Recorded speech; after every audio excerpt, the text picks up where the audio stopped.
Come on in the room. Bucks lose tonight. 129-116.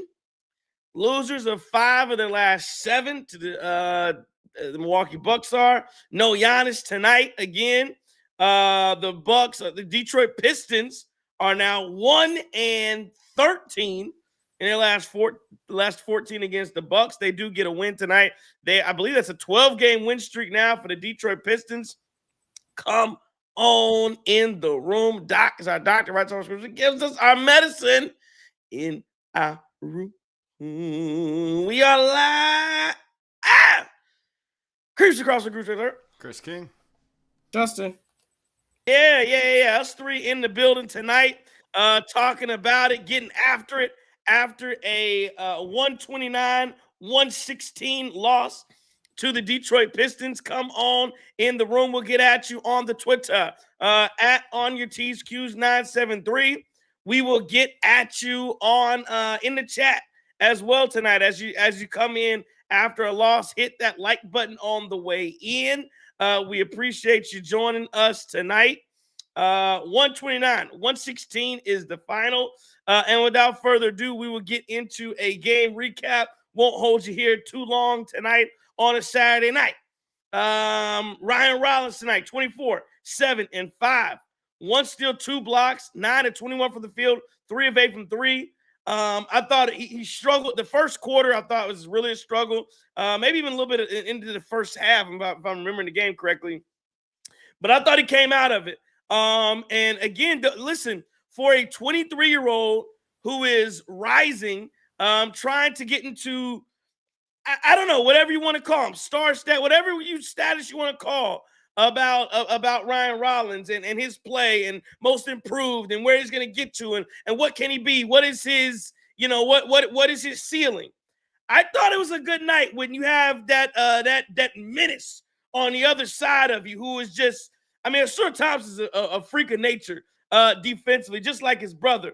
3 turnovers from Rollins tonight, but again, and I thought he looked off to start this basketball game, but once he got comfortable, once he got cooking, once he got through some of those, got some screens that got him where he needed to go, I thought Rollins was okay. And it's Wesley Matthews who, again, if I was under the age of 14, he'd probably put me to sleep. He was singing them lullabies into the microphone. But Wesley Matthews pointed out, this is a learning game for Ryan Rollins. This is one of the games where you will grow from it. So again, I still come away impressed with Ryan Rollins every single night. AJ Green, 15 points, 2 rebounds, 2 assists, 5 of 12, 5 of 10 from 3. I like the game from AJ Green. Honestly, I'm not going to be here tonight. I'm telling you, I'm not going to be all doom and gloom tonight. I'm really not. There were some things that I liked about this basketball team, and AJ Green has got to continue to put up the shots, continue to let it fly. And again, I'll take 5 of 10 from 3. I'll take 5 of 12. I'll take it, AJ. Keep shooting the ball. Bobby Portis had a hell of a start tonight. Started off with 14 in the first quarter, even though NBA TV cut me out for like 3 minutes of the game. I didn't know what the hell was going on. Adam Silver, get your stuff fixed around there. But Bobby Portis was cooking to start the game. Issue, he only finished with 18. But again, Bobby kept us in that first quarter. 18, 7 and 2, 7 and 10 from the field, 4 or 5 from 3. Kind of fell off in the second half. Didn't really hear from him. But I thought Bobby offensively, that's what we need. Cooking, cook, shoot the basketball. Kyle Kuzma, 16 minutes tonight. He was suffering from an illness. I wonder if that was some of the reason why he did not play. I think he started the second half, and then he never came back into the game. 13 points, 3 rebounds, 2 assists, 5 of 10 from the field, 1 and 2 from 3, 1 turnover.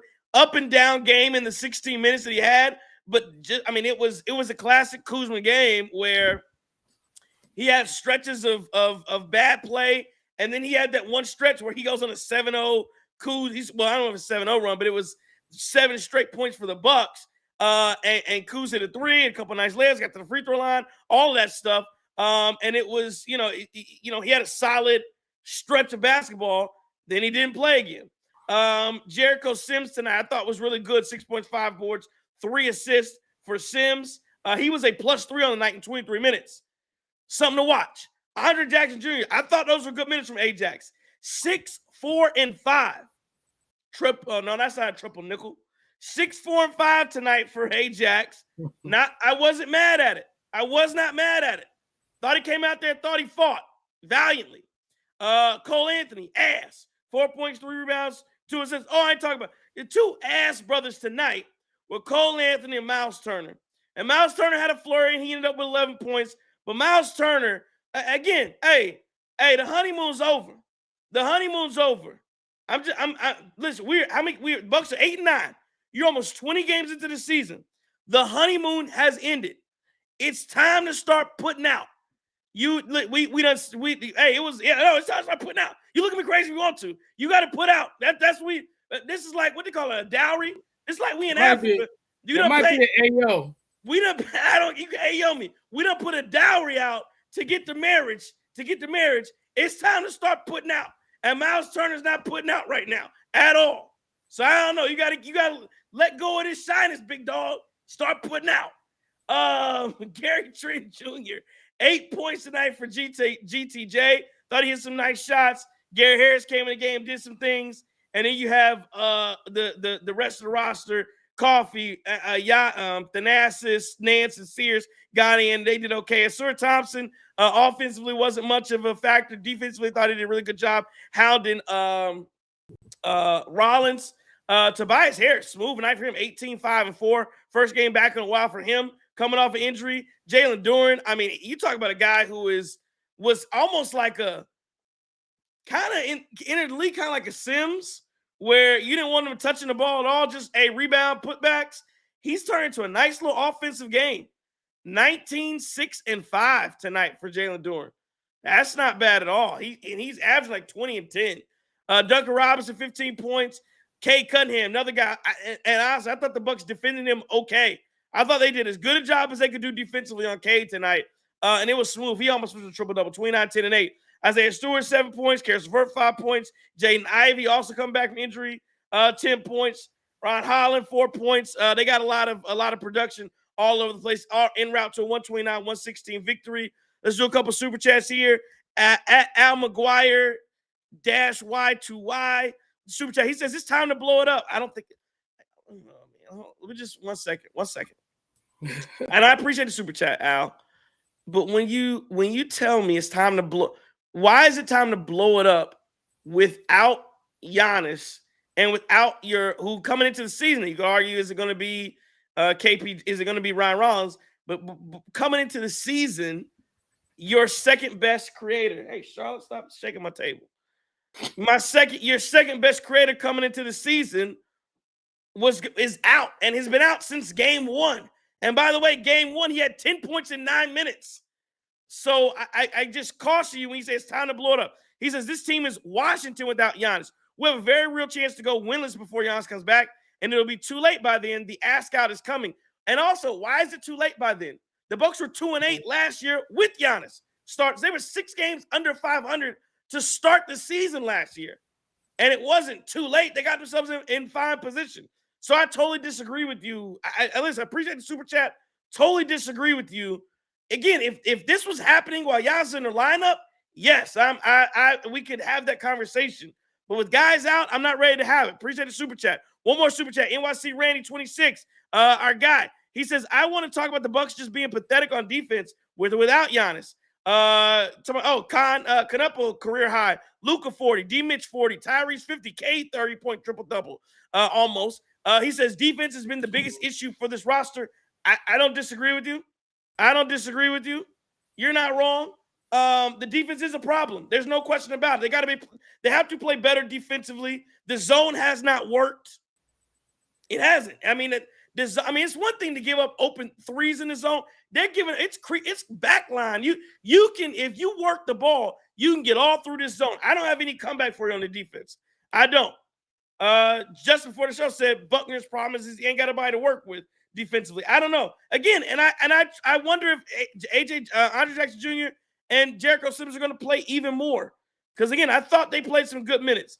Another super chat, John Hassel Prophecy says, do you think Wesley Matthews and Tom Crean being in the booth is a sign of a possible coaching change?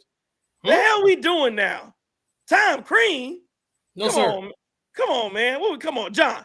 Appreciate the super chat, John. But come on. And Wesley Matthews, man, why the hell? What's Wesley Matthews gonna tell anybody? He whispering in the mic all night long. I don't trust him talking to nobody. He ain't got enough bass in his voice. He had to whisper in the whole. No fire at all. Yeah, how you gonna fire up a team? That's I ain't running. I ain't running through a wall. I wouldn't run through what the high school kids they got the little band. I wouldn't run through one of them for no damn Wesley Matthews damn pregame speech. NYC back in with the super chat. Appreciate it. Oh, we twerking tonight with the super chat. NYC says hopefully we can streak when Giannis and KPJ come. There we go. Some positivity. Cole Anthony can effing go. Yes, he can. 25 points in 19 turnovers in the last 6 games. Love Ajax minutes though. 100%. I agree with you. Yeah, there's nothing good to say about Cole Anthony. He had one good game. He had like one good game, and then it all went to shit for Cole. I'll be quick. Again, appreciate the super chats. I'll be quick here and let and pass it off to Chris for some comments. I'll say this. This is the only thing I'll say about the game before we get into it. I wasn't disappointed, guys. I really wasn't. Are you losing games? Are you upset about it? Of course. I'm never happy when you lose a game. But I thought there were stretches of good things that happened tonight for a lot of different guys. And again, you have a 14-0 run that goes against you, which hurt. The Bucks had a lot of pockets of good play. It took Rollins a whole quarter and a half before he figured out what he was doing. Like, they had pockets of good play, and they couldn't put it together for 48 minutes. And it's one of those things you lose by 13 where those are the moments where you had enough good play to me to where if you put Giannis in that to clean up a lot of the mess, I think you're fine. But there were enough AJ Green with 15. Rollins had 24. Turner had again, he was terrible, but he had a flurry he had a nice little flurry himself. Kuz had a flurry tonight. Portis had a flurry in the first. The defense from Sims was good. The rebound from Sims was good. I thought Jackson was there was enough flurrying going on to where if you put 34 in the middle of that, who knows how that thing goes? And Detroit's a really and let's not forget, Detroit's not just a really good team. They are the best team in the East right now. So my point is I was not as upset as I think a lot of you guys are. Again, that's a really good team you're playing against. You got to play them 3 times probably without Giannis here coming up. It is what it is. You're probably gonna lose those games without your best player, and you got to deal with. You got to figure it out. You got to go back to the drawing board, and you got to keep working. But again, I wasn't upset. I expected a loss tonight, but I thought the effort. I thought there was some bad things, of course, but I thought I really did think there were some good individual efforts tonight from some guys. That's what I saw. Chris, what you see? Yeah, I think when you talk about individual efforts being good, I think a team without Giannis is going to need some consistency in those individual efforts, though. And that may come with guys outperforming their expectations and maybe getting more minutes in terms of, Jericho Sims and Ajax. I thought Ajax, again, like you just said, Trey, I thought he came in and impacted the game immediately. You talk about him at the top of that zone, getting that steal and drawing a foul to get to the line. And then, the thing offensively for Ajax has never been is he incapable? It's just been that he's kind of scared and teams have been sagging off, allowing him to do whatever he wants. And if he steps up, knocks down threes, knocks down shots, and that's really all you have to do, because the defense, we know there's nothing wrong with his defense. You just have to be confident enough to be able to knock down some shots when they leave you open. But I still think he's a smart player, right? I saw that lob he had at the end of the shot clock to Jericho Sims, where it's okay, is Ajax going to shoot this dumb floater that will probably miss? No, he lobs it up to Jericho and he finishes.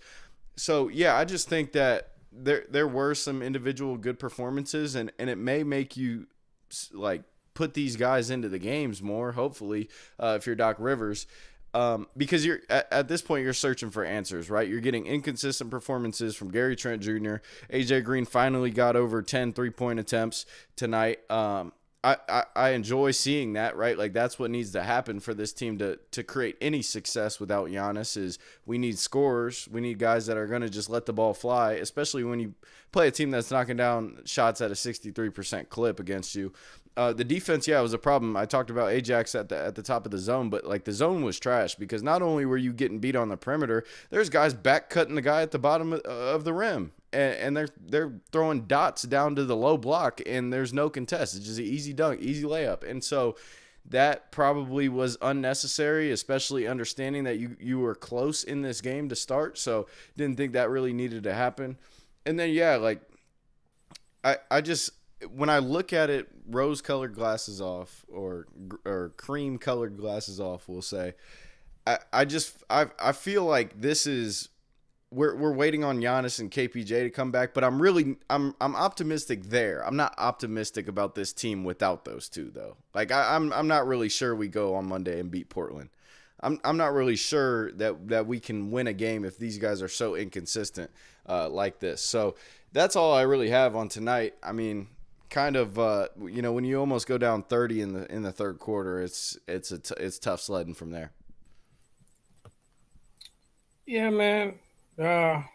So before I go on the doc, I just want to take a moment to acknowledge the passing of Rodney Rogers, the Durham Bull.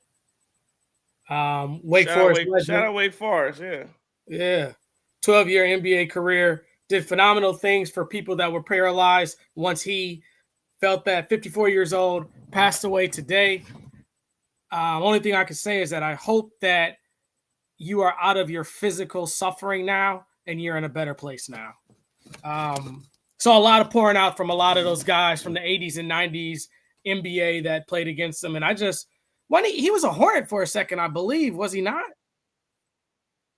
He was one of the original big guys before the Anton Walkers and stuff like that could get out to the wing and shoot it, rebound the basketball, did a lot of great things well. Doc said it was a great lesson tonight. Felt like we left Cade on the island way too much. Detroit came in and their physicality beat us. Ajax did a good job with the play that he had. Kind of echoed your thoughts, Trey and Chris, and then talked about how he had 5 assists. And the small amount of time he played, 5 assists, I think is huge. Kyle was sick, didn't come to shoot around, couldn't get up to pressure the ball the way he normally would. And Doc admitted that he should not have played him. And I think that's why you saw him go out, that you mentioned in the second half, and did not come back. You can't get down like this against a great team. I think the Detroit Pistons are a great team as well. They haven't beat this team. The Pistons haven't beat us in forever. So they came in, they were going to throw everything in the kitchen sink at us. And they did that. And back to that physicality as well. And then just talked about Miles.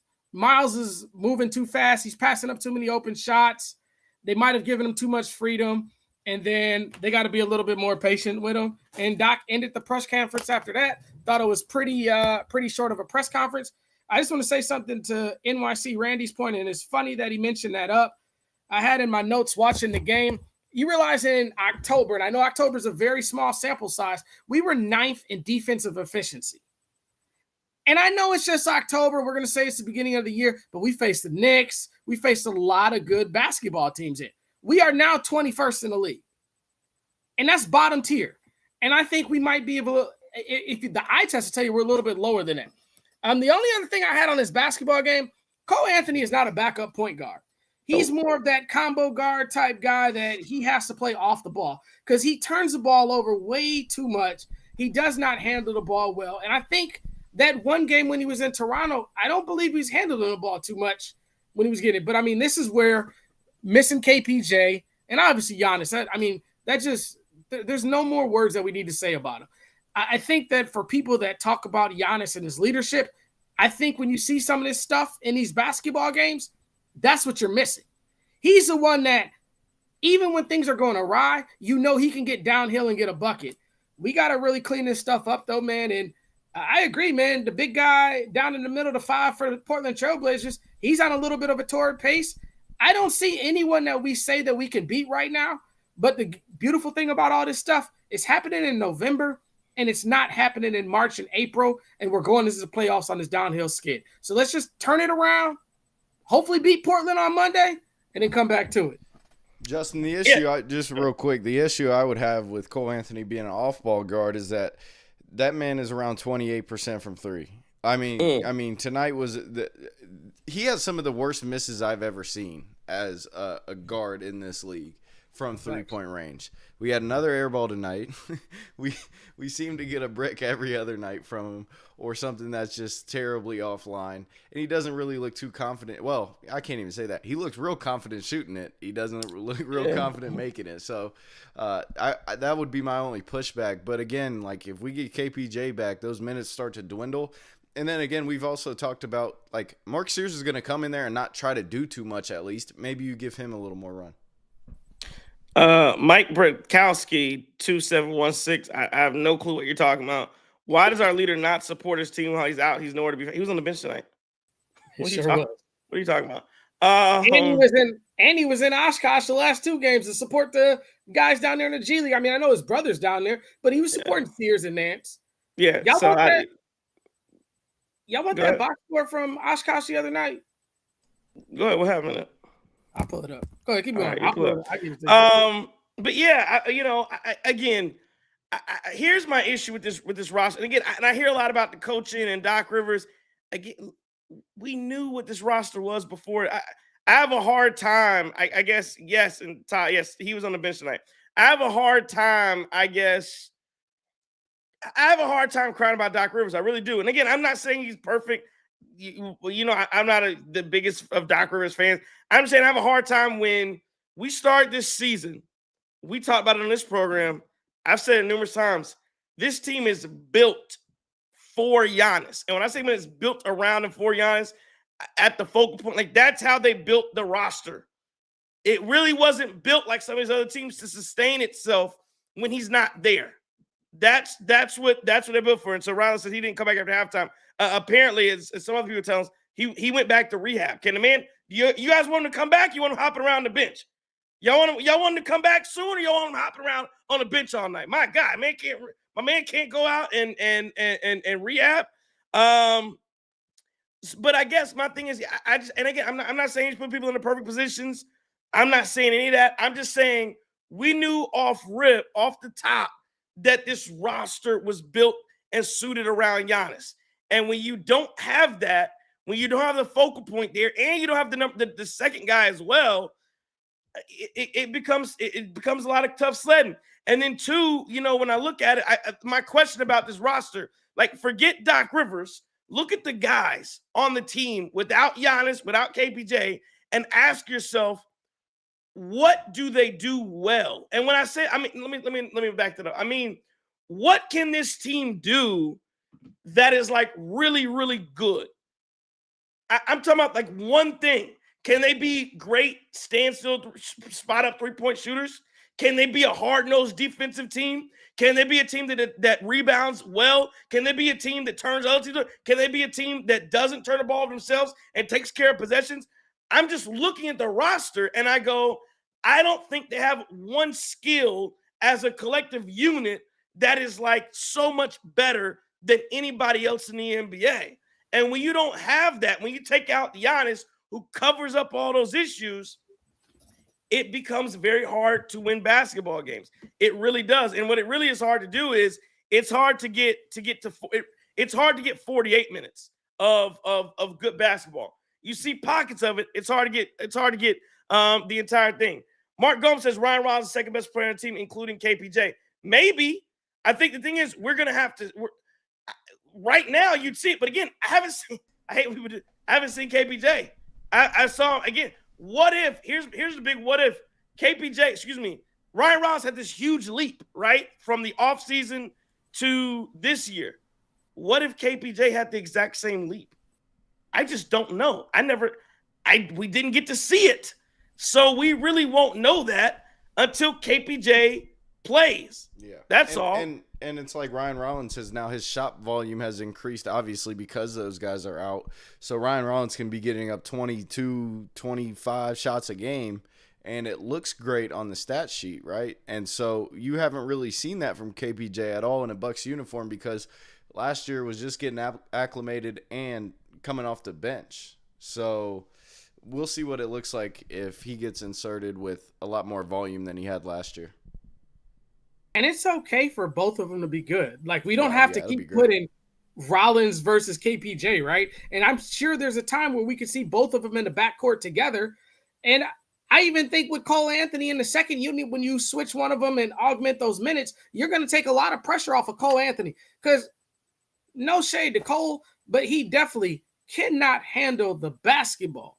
And it's in the one of Rollins' turnovers and a few of Cole's, you turn it over the ball at the end of the quarter when you've made a good, decent run. And we can't have that. Shout out my son. I see you in here. Shout out my Uncle Duff. I see you in here as well. Hey, man, Bucks got to be better. Oh, let me give y'all that box score the other night. Because the other night we heard a lot of stuff about Sears should be doing this. Nance should be doing this. So Nance had 18. God, these G League box scores are way different. 18 and 3 rebounds. Mark Sears had 11 and 2 rebounds and 2 assists. Alex Antetokounmpo had 15 points, 2 assists, 2 rebounds.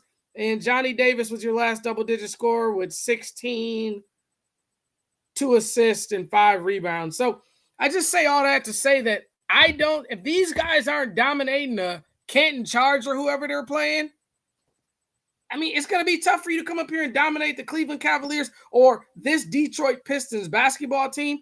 And Dave Kane and Justin Garcia mentioned it on the air. This is a very good defensive team as well. And these guys could shoot 47% from the field and still win a basketball game because that Thompson twin, Cade Cunningham, they are pressuring you at the top of the key. And this is what we look at. And if we could have a defense like this in Milwaukee where we can stop that, and I think when KPJ comes back, a lot of that changes.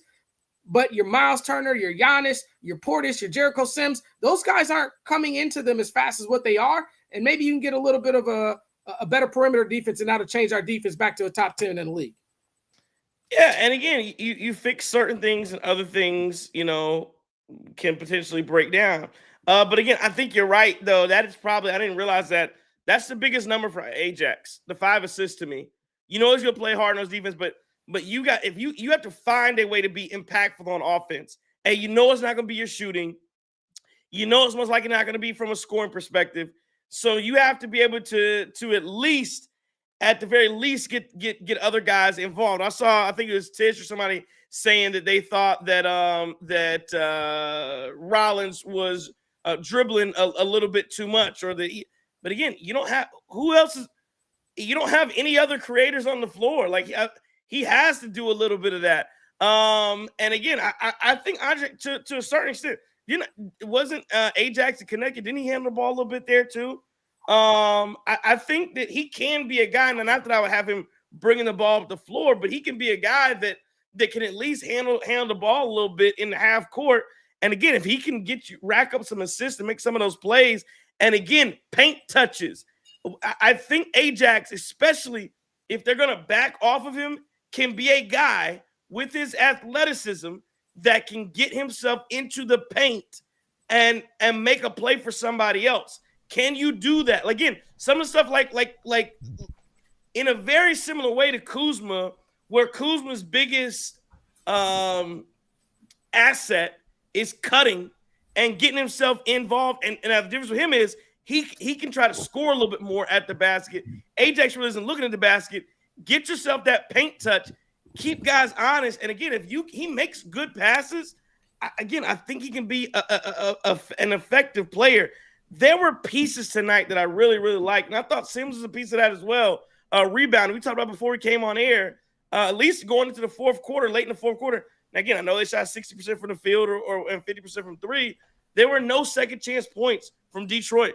There was a point in time where Detroit had 1 offensive rebound late into the game as well. They also, Duren only had 6 rebounds tonight. This is the first game I can remember where the Milwaukee Bucks won the rebounding battle. So, again, there were some positives to look at. Detroit is a buzzsaw. We know that. But again, you got to put it together for 48 minutes.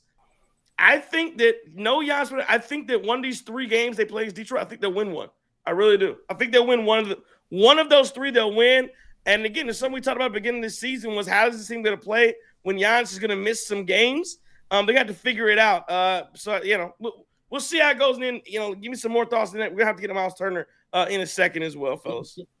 Yeah, the interesting component to me about Sims and Ajax is like, okay, these guys have been in the league for years now, and you would hope that you would see a little bit more development in their games. Like it seems as if those two guys in particular have kind of already hit their ceiling as to what they can be. Now, I'm not saying that they're just maxed out there, but I'm just a little discouraged about, the ball handling, the post scoring from Jericho Sims, and then again the confidence in Ajax and the ball handling there. Like, they're a little loose with the ball. They don't look very confident when they're going up, and so I would just like to see from them to be able to make kind of a leap. That I know it's different. Ryan Rollins is a point guard, but try to see if in these minutes, in these games, we could see a little bit more of confidence growing, a little more confidence in offensive ability. Because again, what they do on defense is great, but offensively there needs to be more added. Like, if Jericho Sims could get a 15-foot jumper, like, how much would that open up for him? If Ajax could just drive to the rim and dunk on somebody, right? Like, we see he's a high flyer, but we don't really see too much of that when he has the ball in his hand. So just looking for that to hopefully develop through real-time NBA action, because it doesn't seem like that happens in the offseason.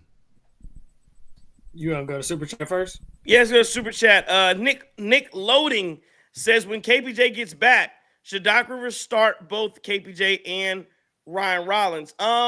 It's interesting. It's a good question, Nick. We talked about it for a little bit on this show, I think. But I think, honestly, that when KPJ comes back, I'm assuming he's going to be on some type of minutes restriction, some type of minutes limit. So he'll probably start off the bench, I would guess. And when that happens, I think you'll be able to naturally see what KPJ looks like and whether he should be in the starting lineup with Ryan Rollins, or whether that changes or what have you. Because right now the starting lineup has changed. Because so your question is, so I asked you and I asked the chat and you guys also the question back here, who do you take out of that lineup if you're going to do that? Because right now your lineup has changed where Kuzma has now replaced Gary Trent Jr. in the lineup. If you play Rollins and Scoot together, are you taking out AJ? Or are you taking out? I don't know that you can take out Kuz because of the size, and I think that was some of the reason Gary Trent Jr. went out. So are you saying you're saying you would start Rollins, KPJ, Kuz, Giannis at some point when he's back, and Miles, or are you saying that you would start a backcourt of KPJ, Rollins, and then AJ Green for the shooting perspective? For the spot up shooting, how are you doing that? Would you do that? What do you think?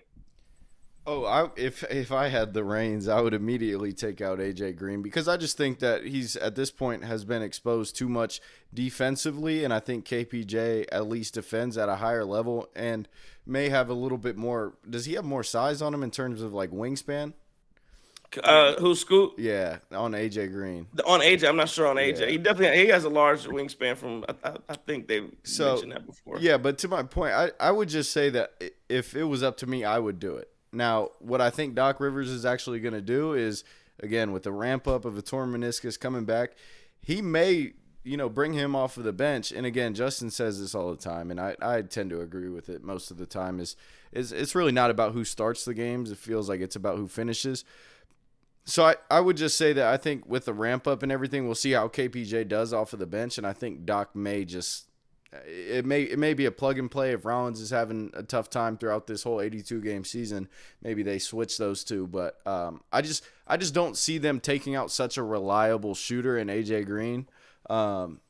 And so that I would say one of them probably comes off the bench. Unfortunately, I think it would look really cool. And they'll still play both together, Ryan Rollins and KPJ, in spurts. But I think that Doc would have a hard time, especially after just paying him AJ Green out of the starting lineup. For the record, Todd says that Kuz started, only played 60 minutes. We talked about that. Kuz sick. Kuz was sick, had an illness, and Doc basically said they shouldn't have played him in the game at all. So that is why he came out of the game, didn't return after halftime. To answer your wingspan question, KPJ is 6'9" wingspan. AJ Green is 6 feet 7.5 inches. But I think when you just same thing you alluded to though, KPJ is much better defensively on his feet than what AJ Green is. And I'm not looking for AJ Green to be a defensive stopper though. And that's what you put KPJ in that starting lineup for. You stole my thunder. It's always about how you finish to me versus how you start. That's what she said too. Pause. So I think you're going to see some times where it's going to be matchup specific, right? You get two strong guards in the backcourt, you may see KPJ and Ryan Rollins start. And then if you could get away with the AJ Green, if he's hitting shots, he's going to be in that closing lineup. To go back to the point about Ajax, though, handling the basketball, this is what we saw him do at UConn. And for me, when you talked about Sims not having the 15-foot shot, I agree with you. And to me, there's just no excuse for this. Because Ryan Rollins, what did he struggle with last year? He struggled with ball handling. He put in work this summer, and he's a legit ball handler, except for the end of the second quarter, whatever it was, where he had a terrible turnover trying to go around his back or whatever. But these guys got to put in the same work. Ryan locked himself in that gym. Kyle Kuzma locked himself in that gym. I need that from Jericho. Like, you got to get in that gym and get – because if you get in not even 50, if you can get 8 to 10 feet, if you can get some type of offensive – thing where we can't just swing the ball and we're gonna 5-on-4, he's much better for us. But I agree with you too, Chris. I like the fact that Ajax shot the ball tonight. Shoot it. I don't care if it goes in. Just shoot it and make them play you honest. You saw a lot of that from the Bucks against the Philadelphia 76. What's that dude? He finally hit that shot in overtime. I forget him on the wing. He was like 0 for 6 into that overtime and hit that one shot on the wing. We can't have a guy like that. You got to be an offensive liability too. Yeah, so again, it's a question. I think it's a good question to have, and I tell you, I can't wait for KPJ to get back into this into lineup in any capacity because the Bucks 100% need another ball handler on the floor and to be impactful. All right, fellas, I want to talk about before we start to wind down tonight on a Saturday evening. I want to talk about Miles Turner. 30 minutes tonight, 11 points, 4 rebounds. 2 assists, 1 steal, 2 block. He did have a flurry. Mark Gomes says, so Mark, again, I don't know if you missed a couple games. Before Giannis went out with injury, they'd already started going back to Kuz starting in lineup. So I don't know if you missed that, but Kuz had already taken Gary Trent's spot in the starting lineup before Giannis went out with injury. So you can't say Kuz ain't starting with Giannis. It already happened. And it would happen for a couple games until Giannis went out with his injury. So again, I'm not saying it will continue that way, but it did already happen. But Miles Turner, fellas, what's the deal with Miles Turner? What's going? That was my Jerry Seinfeld. But what's the problem with Miles Turner? Is this a Doc Rivers issue, not putting him in the right spots? I've seen Pacer fans say that the only reason he was playing well in Indiana was because he was with Tyrese Halliburton. Halliburton was able to get him all those good looks. I mean, he looks when he's dribbling the ball, he looks like he can't dribble. He's what they call Mo to the E to the. He's having those issues as well all game long. What is defense? Even defensively, and again, he does have 2 blocks tonight, but I feel like far too often guys are getting up underneath him and getting under the basket from not just from straight line drives, but even I'm expecting if somebody's got the ball back to the basket or they get a pass inside, I'm expecting him to erase all of that. He's not doing it at the rate that I need him to do. So again, it's not just offensively, it's defensively. I'm having some issues with Miles Turner as well all over the court. Is this a Doc Rivers issue? Is this a personnel issue that he can't play with other guys? Or is it that Miles Turner's not aggressive? Is it him? What is the problem with Miles Turner? Yeah, I think offensively, right, like, and maybe some of you guys have watched Miles Turner for longer than I have closely, but it just doesn't seem as if he's really that good back to the basket. And you would expect that, right, with Giannis being out, having that opportunity to play the true 5, that you would be able to get some buckets, whether it be on a drop step, post hook, some of that stuff that Brook, we gave a lot of flack to Brook, right, but those are some of the things that he was still able to do. Now, he didn't do it all the time. A lot of times we get annoyed with some of those post fadeaways and driving to the rim all slow-mo, but it seems like essentially Miles Turner is doing similar things and is incapable of even being better back to the basket than Brook Lopez through these, what is it now, 17 games? So that's definitely an issue, I think. And then, when you talk about Giannis being in the lineup, that kind of limits his opportunities to even get some of those back to the basket opportunities. So, yeah, I think that's my biggest issue with him, because then his game is so perimeter oriented, right? Where he's shooting a lot of outside jumpers and outside jump shots. So I think that's part of the reason he doesn't look very good offensively, is because basically the scoring is coming from one lane. And sometimes he draws fouls, but those are on drives and stuff, and those don't look pretty. It's all of that in between. And then defensively, I mean, I think he's done a pretty good job. There's been evidence of that, games where he's really defended well, but yeah, he does look a little slow-footed out there when there's smaller guards, and he's jumping a lot, and they're able to finish at the rim with him being the primary defender at this point. So, I mean, I'm still holding out hope, right? 17 games in, but officially warning sirens are going off for sure. First of all, I don't know which one of you three said that about that brother closing the door with the refrigerator with his hip. But every time we bring him up, it's going to come up in the comments. So I blame y'all. Whichever one of y'all three said that, he forever going to lay that down. He'll probably never interview with us ever, because we said the brother closed the refrigerator with the hip. And then Trey with the Moesha soundtrack singing Lord Have Mercy. That's well before Chris King time too, which is just crazy, but it's all good though. So I'm going to do like Doc said. I'm going to be patient on Miles, man. He's still learning himself, man. I think when you bring Giannis back and you bring Kuz in that starting lineup, but more importantly, you bring KPJ back and him and Rollins can kind of cut off that perimeter a little bit more, I think this team is going to be a lot better defensively. I think we're a lot more of that team that we saw in the beginning of the season than now. I do agree with NYC Randy too. Miles has never been a back you down, get a bucket type guy, and we can't look for him to do that. He's a space the floor, face up, dribble around you, slam dunk the ball. But when you get an athletic guy down there like Duren, who's tough to go around, versus, gosh, I mean, we saw him all at the playoff series. He was dunking all over Brook Lopez and my guy Big Bob, and I think that's because they're a little bit more slower-footed defenders. So we got to find the right matchups, and that's what we're going to lean on Doc. So Doc has to put him in a better position. And then Miles just got to shoot the ball. Slow down and shoot the basketball. When you have a shot, I understand AJ Green is who he is, but I need you to take that shot too, because you're the $30 million man and he's a $9 million man. So get those buckets in there. Miles will be fine, and we're going to be good. I just got one quick question, though. Dustin Wagner, 5902. Are you that dude from the chat a couple days ago that was talking about not being around Bucks long enough to see all the losing? If that's you, we need your address. We got something for you. And I think we need something for NYC Randy, too. So get all y'all addresses to the Guru Trey. You'll give him the Twitter at some point. And we got something coming for you from Bucks Hall of Famer, Sid the Squid.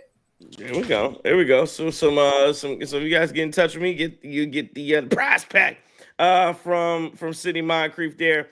Okay, fellas. Again, I think good comments all the way around on Miles Turner, what he needs to do, how we need to figure this thing out for him. And hopefully he can. I see some comments saying that they believe that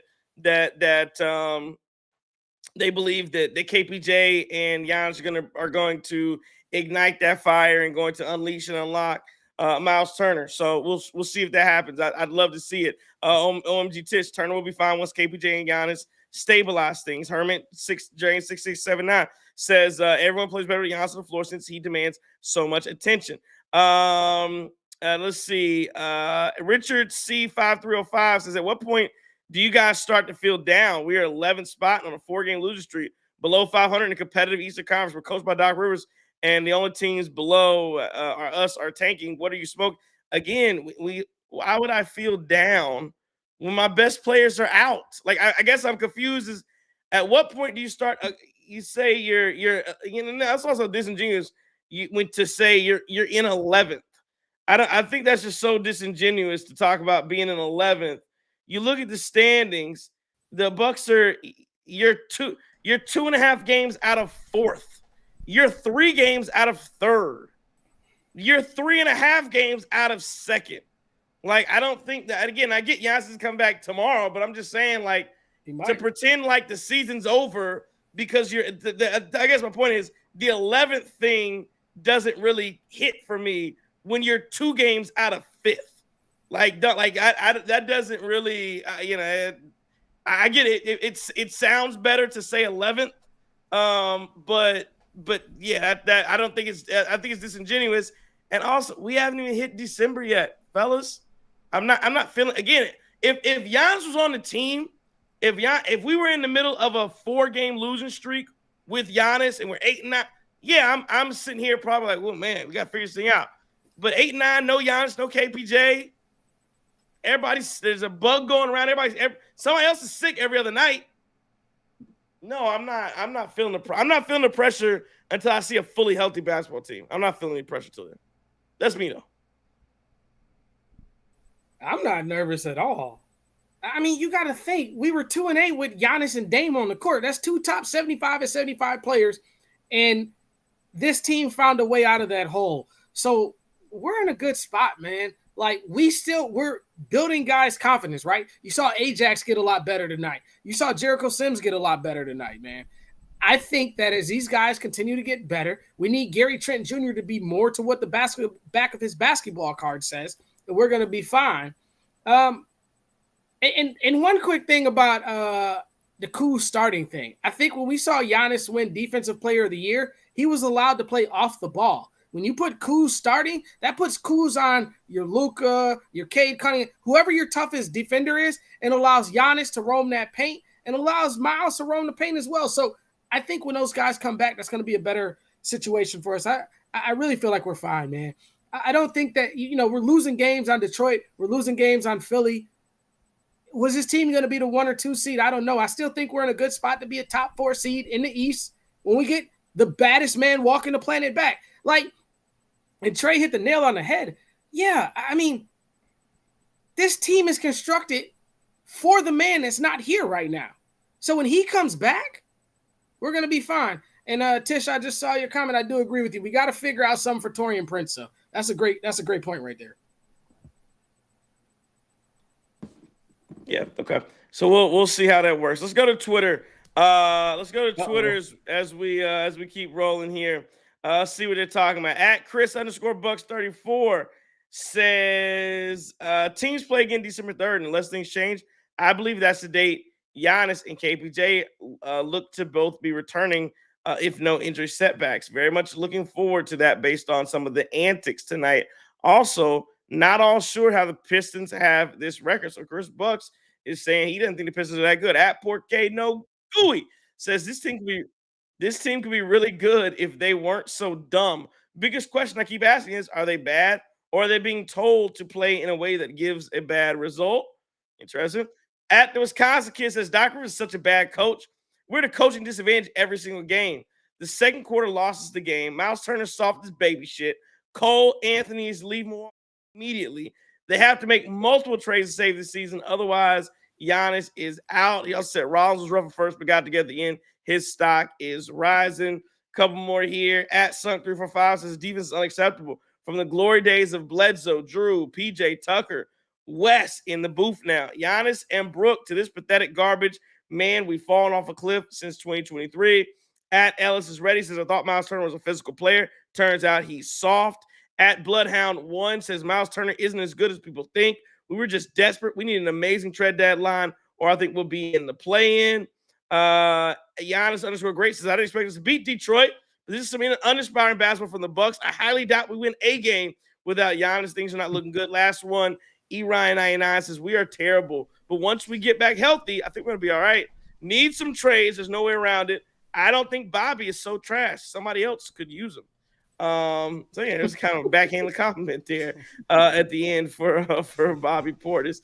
Okay, let's anything else you guys want to get at in a 129-116 loss to the Detroit Pistons before we hand out our game balls here? No, I mean, I'd like for us to show up on Monday and at least, keep the game competitive. And that's been the biggest issue, right, is just not being able to sustain a full 48 minutes with this team outside of not in the games where we don't have Giannis, essentially. So I just want us to compete, leave it down to the final buzzer, and hopefully we can scrape away a couple wins. But I'm in agreement with the Twitter when they say, yeah, when KPJ and Giannis come back, I feel like a lot of the issues will be solved and getting better. So I'm excited for those two to get on healthy because we need them. So the only thing I push back on the Twitter is I do think this Detroit Pistons basketball team is a very good basketball team. I think Bickerstaff is doing a hell of a job coaching this team. And, hey, man, our Bucks showed a lot of fight tonight. And, I mean, granted, we all talked about what the second and third quarter were. They were what they were. Wisconsin kid, my guy, man. We got Chris King got to pull that black card out, man. You got to get this boy a drink, man. He might need 2 or 3 of them. Might need to send him down to Illinois so he can get some of that Cheech and Chong stuff, man. We got to calm this boy down, man. I think that might be his most positive comment ever.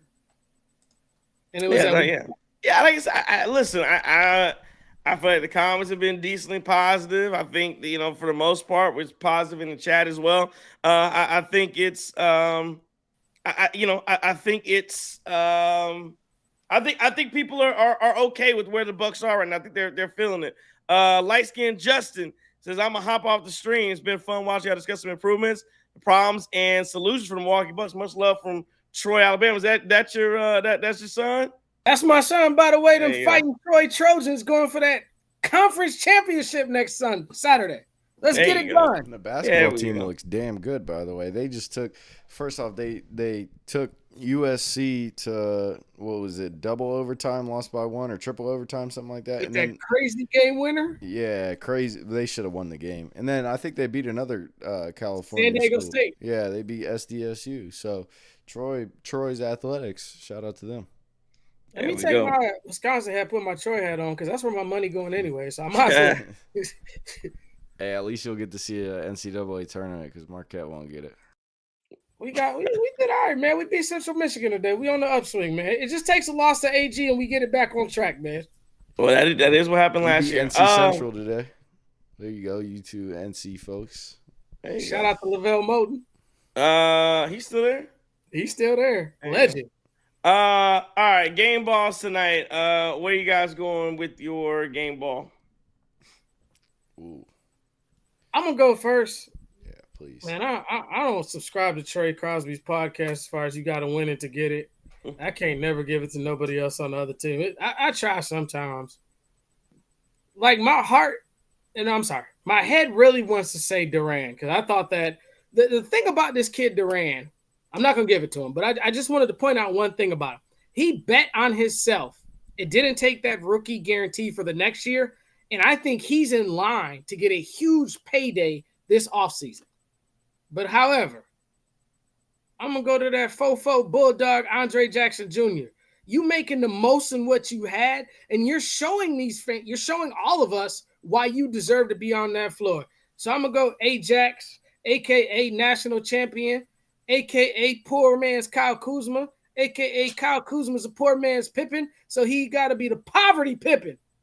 But AK, give him a little bit more minutes. Let's see him play some good defense. And kudos to him for that damn hard foul. Send a message. If you're going to beat us, we may not win the basketball game, but we're going to win the fight. That's that Trey Crosby Howard stuff. The real HU, by the way. You know what?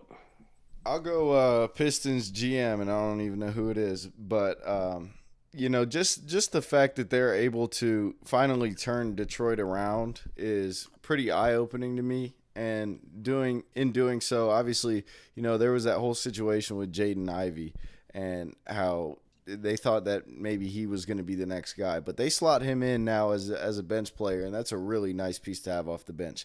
Again, I talked about this last show. Danis Jenkins, he comes out of nowhere, and we leave him open a couple of times. He knocks the shots down. Like they got a pretty deep bench. And then I thought Duncan Robinson even played some decent minutes tonight.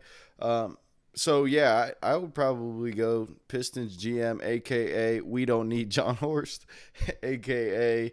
turned it around. Hey, tonight, you know me, you got to win to get in. Cade Cunningham's going to get my game ball tonight, 29, 10, and 8. Almost triple-double, 10, 18 from the field, 3 of 6 from 3, 6, 6 from the line.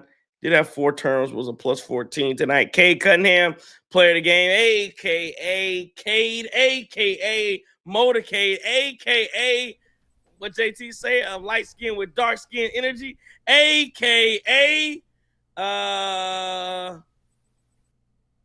What up, though, Detroit? Huh? The Bucks. The Bucks. All right. Let's go. Let's keep rolling here. And get to what happened around the league tonight. A 129-116 loss to the Pistons for the Bucks. 81-69 right now in the third. Nuggets are up over the Kings. The Clippers improved to 5-11, beating the Hornets. The Magic beat the Knicks 133-121. The Hawks beat the Pelicans tonight. Did you see the end of that game where Derek Queen went so the Hawks were dribbling out the ball and Derek Queen goes and steals it at the end and dunks it and didn't start a melee, but guys that got a little upset. But it's that one of those unwritten rules in the NBA. Listen, you're down. I have no problem with you playing to the end of the buzzer. And like I said, you got an extra steal and 2 points in the stats. Oh yeah, I'm taking that. I ain't got a problem with it. Shout out to FanDuel bet. That's Lance Stevenson 2.0 is what you're saying, man? Yeah, kind of. Yeah. You gotta get your stats however you can do it. Bulls beat the Wizards tonight, 121-120. Alex Sarr, 16-11. He's having a decent season. Monster. Your boy, you know what's crazy? Listen, Kuzma was sick tonight. Gave us 13 points on a sick night, 16 minutes, going out there battling when he's not feeling well. Chris Middleton, DNP, he didn't play, knee bothering him. AJ Johnson didn't play. I think he had some type of injuries. But what about Tyler Smith? Come on, man. Huh? Tyler Smith, no minutes for him either? Oh, I didn't know he was on that team. Oh, Chris told me no more G League box scores. Keep going. Yeah. Grizzlies beat the Mavericks in 102-96. That's it for the that's everything for the for look around the league. I'm watching this Arizona State. Arizona State's kind of run away with this thing against Colorado. They had a shot there, but right, it's 41-17 now. Arizona State just kind of ran away with it. Wisconsin did get a dub today. I don't know what the score was. 27-10. There you go. Pitt and we rushed the field again. Pitt beat that's hilarious. Pitt beat Georgia Tech. This is a good win for them. Anything else you guys want to get at? Let me say one more thing before we Chris Paul announced his retirement. I thought it was funny. You know who. I thought it was funny that Chris Paul basically alluded to the fact he was going to retire before the year started. And nobody, I don't know if nobody cared or what. So he had to so now it's the middle of the season and you got to announce again, hey, don't forget I'm retiring. They don't love you like Kobe. What Draymond say? Yeah, they don't love you like that. Paul Pierce, they don't love you like that. You ain't getting that love. But I will shout to Chris Paul, one of the greatest point guards of all time, the point god out of the Detroit Forum, man. Shout out to Chris Paul. Instead of when you pushing Giannis in the middle of the air when he's dunking on everybody in the finals. But outside of that, much love to Chris Paul, Wake Forest guy, Trayfo guy, 336. So big HBCU supporter, but man, probably one of the biggest crybabies of all time in an NBA. So take your Kleenex and go ahead and you should have retired 3 years ago. Nobody cares. Push Giannis again. Did he get into a Pat Bev? Yes. Yeah, he did. Pat Bev should have gave him that little sister energy. Too soon? Wow, that's messed up. It would have been nice if CP signed to a team that had any kind of aspirations. It's over, man. You're not getting. It would have been cool to see one more shot. Just go to whoever team can give you the best shot at getting a ring.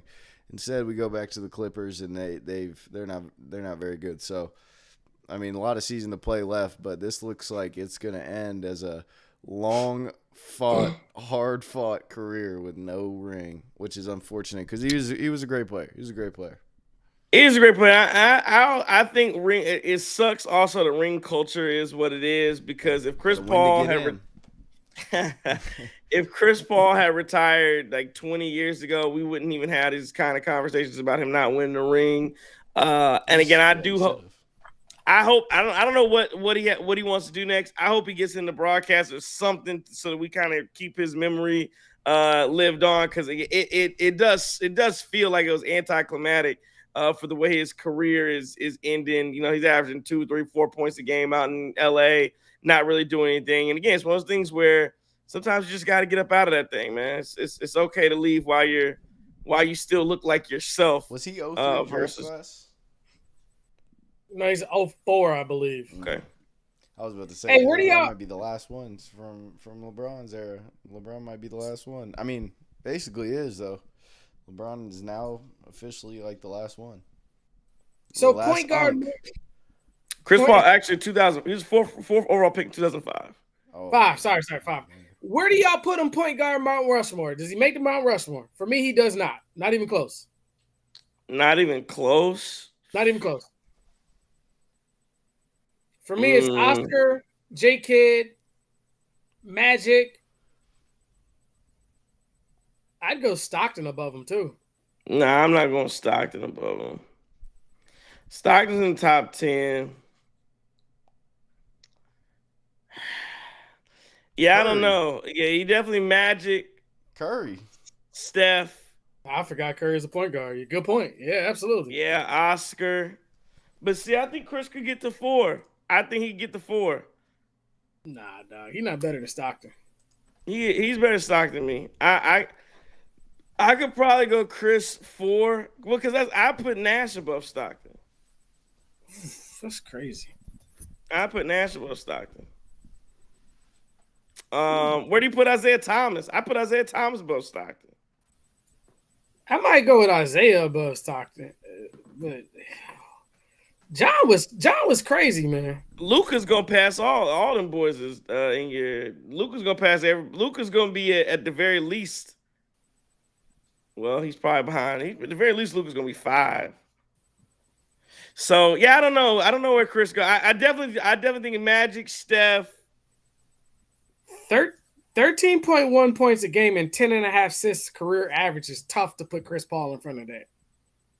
What did you say? What was the stats again? 13.1 points a game and 10.5 career assists per game. What's Chris? Ain't be that. He done had a lot of these things. I know he got more points than 13 a game. You said he was 13 and 10? 13 and 10.5 assists. Yeah, 13, 10.5 assists. Let me see what Chris Paul ended up. I need career. Sorry, I just pulled up this year. Let me see career for Chris Paul. Hold up. Career is 16.9 points, 9.2 assists. Yeah, I'll take 16 and 9 over 13 and 10. Same thing. I hear you. And did Stockton ever have a years where he fell off like this? So you got to his last couple years. Okay. Yeah. Yeah, but I got Isaiah in front of Stockton too, though, to be honest with you. I'll just be honest. I do got another question for y'all. And I know we got to keep it to 45 minutes, so let me get this out of the way. Have y'all seen this Kenyon Martin and Draymond Green back and forth stuff? I want to know, what do y'all think about all the guys that Kenyon Martin put in front of Draymond Green? I don't know. How many people did he put in front of him? Well, allegedly it was 50 power forwards. More than 200 players, he said.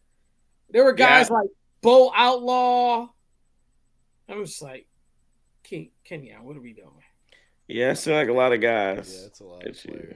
When you realistically look at like how many NBA players have even played in the NBA, it's like, what is it, like 2,000-3,000 something in between there?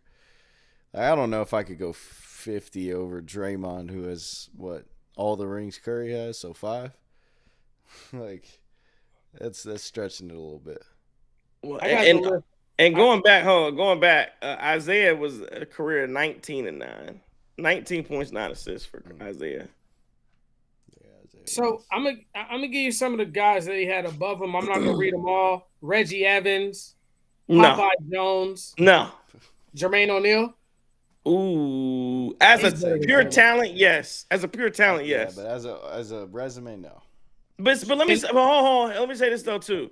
Overall hooping ability. If Like, who would you Draymond, take over him? if Draymond doesn't play in Golden State, I've told you before.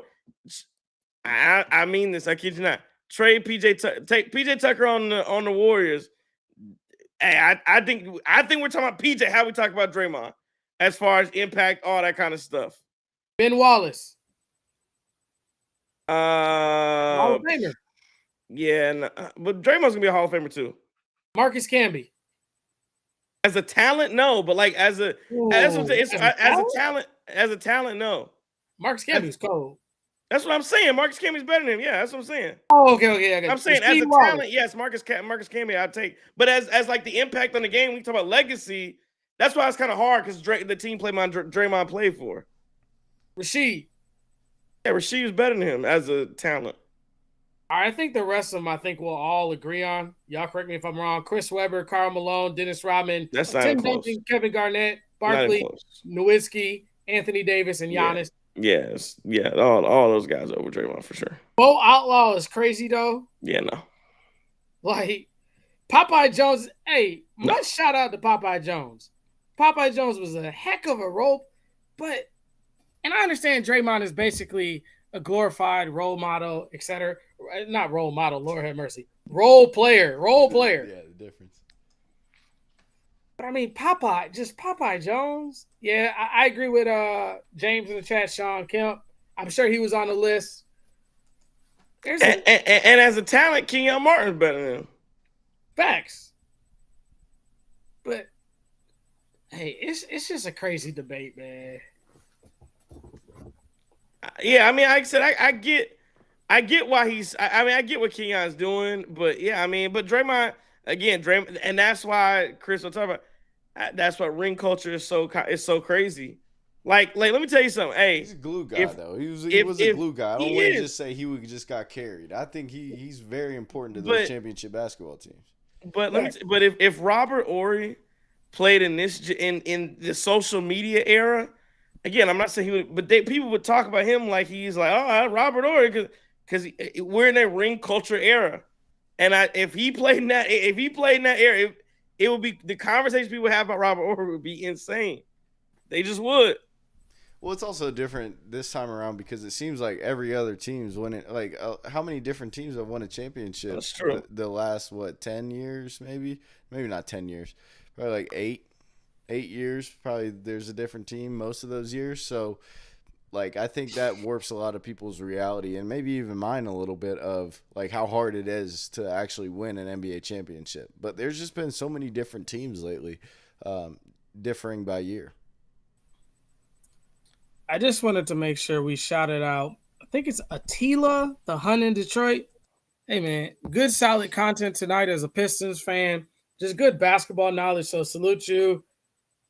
King of Kings, hey, we know you're a Detroit boy, man. You got them buffs on. Y'all came and gave it to us. Ain't nothing we can say to you on that. You got it. There was a question out about the top centers of all time. Where would you go there? It says top 5 centers. What? You gotta go with Kareem, Russell, Wilt. Shaq is in there. Shaq's in there. Hakeem, Duncan Robinson. David Robinson. Duncan Robinson. Yeah. David Robinson. It's okay. We played the Pistons tonight. Yeah, we played the Pistons tonight. My bad. David Robinson. We going top what? Top what of all time? Top 5. Joker about to get his way up in there too. Oh yeah, Joker about to find his way up in there too. As long as you'll put George Mikan's sorry ass up in there, because George Mike, man, people be trying like George Mike and lay. But if George Mike ever tried them stupid ass Mike and layups in a damn NBA game, and this boy, they'd have swatted his shit to the damn 18th row. George Mike would have got his ass whooped. And that's the plumbers. Boy, be serious. Somebody talking about George Mikan. Hell no. Yeah, but how many Nobody tell me no centers damn got George a White. drill named after him? No, I gotta say, everybody in third grade was doing the Mikan drill. Yeah. Right hand, left hand, right under the basket. No, I'm Getting kidding. swatted. Definitely not top 5. Definitely not top 5. So if I go top 5 that I've seen in my life with my own physical 2 eyes before I got old and I became an uncle, now I got 4 of these joints. Got to go Shaq. Got to go Hakeem. David Robinson would be on there. And my 4th of my lifetime, I was born in 82, Patrick Ewing. Oh, you was a good one. You was a good one. But I mean, Joker's just there. Oh, Joker can play though. Yeah, but I think he's like his own category though. Like when Why? I think of, because he's just not really what Hakeem. Like Hakeem, David Robinson had a chance to handle the ball. That's what made David Robinson so amazing because he could guard a 1 or a 2 at 7'1". But Joker is just his own category to me. Like, is he a 4? Back in those days when Robinson and Hakeem were playing, he's probably more of a 4 than a 5. Joker, yeah. nah. He defends 5. You are what you defend. He may defend him well. Yeah, but Tim Duncan's a 4. Tim Duncan's not a center. Joker would be a crazy offensive tackle. I think his brothers would be. I don't know if he could. What do you think about the Morris twins thinking they could beat the Jokers in a fight? Celebrity boxing match. That'd be hilarious. I think they whoop it. I don't think they be realizing, man. Like I think they think Europeans are soft for whatever reason. The Eastern Europeans, I don't think they understand. I think people like the Morris twins don't understand how them people grew. I think they have a different perception in their head versus what like Easter. I think they hear Europe and they think people are. I don't know if they think they like drinking teas out in Europe and all kind of whatever the hell they do.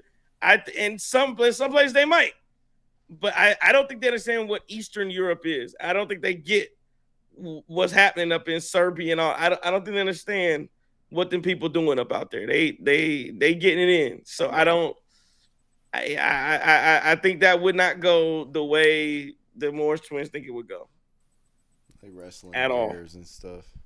Right. They out there, yeah, doing in negative weather. Yeah, nah, man. They are extremely tough. And I think there's this I think there was in the NBA back in the day, this persona that Europeans were soft.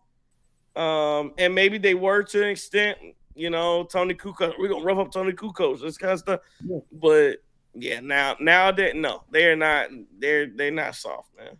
Croatia way different than Serbia, though. You're absolutely right. We got our D boys here. We got our gangs, like them boys you mess with. And if you notice, a lot of those Eastern Europe gangs that come here to the Midwest or to the United States, it's different. And fighting one of them guys, all right, man. Go ahead and have it. What the Morris boys say on the joint? He's 6'8", 260, solid muscle. Them boys fight to live over there. It's different. It's different. It is different. All right, I don't know how long we've been at this. I think we can wrap it. Good stuff tonight, fellas. Bucks do lose. They don't get it done. They lost 4 in a row. 5 of the last 7, 129, 116. The Detroit Pistons are 14-2. Bucks fall to 8-9. Speaking of the Nuggets, the Kings have made a nice comeback here. They're up 1 with about 11 minutes to go here in the fourth quarter. Nuggets just scored, so they're now up 1. Again, we appreciate everybody for watching us tonight and joining us. If you tell us guys what you think about your top 5 centers, your top 5 power forwards, all that. If you have an opinion, if you think Giannis is the top 5, the greatest power forward, one of the top 3 forwards all time, if you think he's better than Draymond Green as a forward, go ahead, hit that like button on your way out. Smash the like button. We appreciate it. You could have been anywhere in the world, but you were here with us, and we appreciate and love you for that. Appreciate everybody for the super chats tonight. Appreciate all of your comments, as always, whether it was on Twitter, whether it was here in the chat on YouTube. We always enjoy hanging out with you. We thank you for hanging out with us on a Saturday night. Tell a friend about the Cream City crossover. Yeah, man. We back at it on Monday night. Panthers and 49ers. Don't forget that. Don't forget that. Right. Don't forget that. Vikings Packers this Sunday. Somebody asked about that. I think the Packers get a dub. No, we never have two. We don't have a Badgers and a Packers win on the same weekend. So bet Vikes. We out. They gonna see you doing that. So that's not with that attitude. Not with that attitude. Hey, negativity wins for us. Superstition. Let's get out of here, man. Again, we appreciate everybody. This has been a Cream City Media Group production from the Guru. Chris King. One thing before I go. Free the pipe bomb, Justin. Yeah. Very sad what's going on in the radio out in Milwaukee. If I am any, it's only because I dare to tell you the truth. Don't take no wood nickels.